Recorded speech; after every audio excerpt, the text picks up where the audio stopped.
On le sait, la lutte contre le changement climatique est l'un des défis majeurs du XXIe siècle. Ce qu'on sait moins, c'est que notre avenir dépend tout autant du maintien de la biodiversité. Or, pour l'opinion publique, béton et biodiversité ne font pas bon ménage. Encore un préjugé auquel il faut tordre le cou. Et oui, saviez-vous qu'un des principaux défis que se fixe le béton est la préservation de la biodiversité et le rétablissement de la continuité écologique des cours d'eau?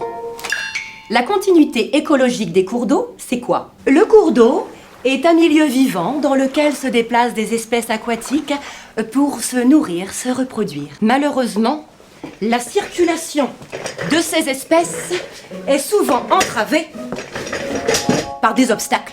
Rétablir la continuité écologique, c'est donc s'assurer que les poissons et les sédiments circulent librement. Alors oui, le béton s'est donné la mission de préserver cette continuité écologique, mais aussi plus globalement de développer des solutions favorables à la biodiversité. Pour commencer, arrêtons-nous sur la restauration de la continuité écologique des rivières et des cours d'eau avec les passes à poissons. Une passe à poissons est un dispositif permettant aux poissons de franchir un obstacle créé par l'homme sur un cours d'eau, tel qu'un barrage ou un seuil. Son principe est simple: attirer les poissons migrateurs vers un point déterminé du cours d'eau à l'aval de l'obstacle et les inciter, voire à les obliger à passer en amont. Sachez qu'aujourd'hui, il existe de nombreuses solutions en béton qui s'adaptent aux différents contextes et espèces.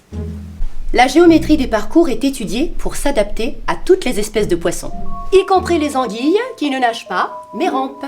Et oui, on ne protège pas une truite et une anguille de la même façon.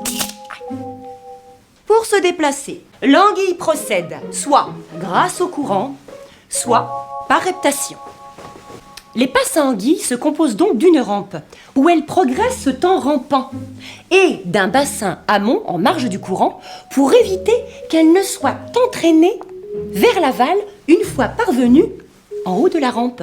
La texture du béton est parfaitement adaptée à leur reptation. Parlons maintenant biodiversité, avec les récifs artificiels en site maritime. Depuis de nombreuses années, on développe des aménagements pour réintégrer des espèces vivantes sur certaines zones maritimes dépeuplées. Le but est alors de créer des conditions favorables à la préservation de la biodiversité dans ces zones.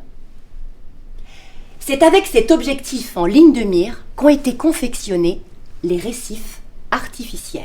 Ce sont des structures immergées afin de créer, protéger ou restaurer un écosystème marin. Pourquoi des passes à poissons et des récifs artificiels en béton? En plus de sa robustesse, sa stabilité, sa durabilité et sa neutralité chimique, le béton offre aussi une grande souplesse de mise en œuvre. Grâce aux aménagements fluviaux et maritimes en béton, on préserve la biodiversité. Bravo le béton!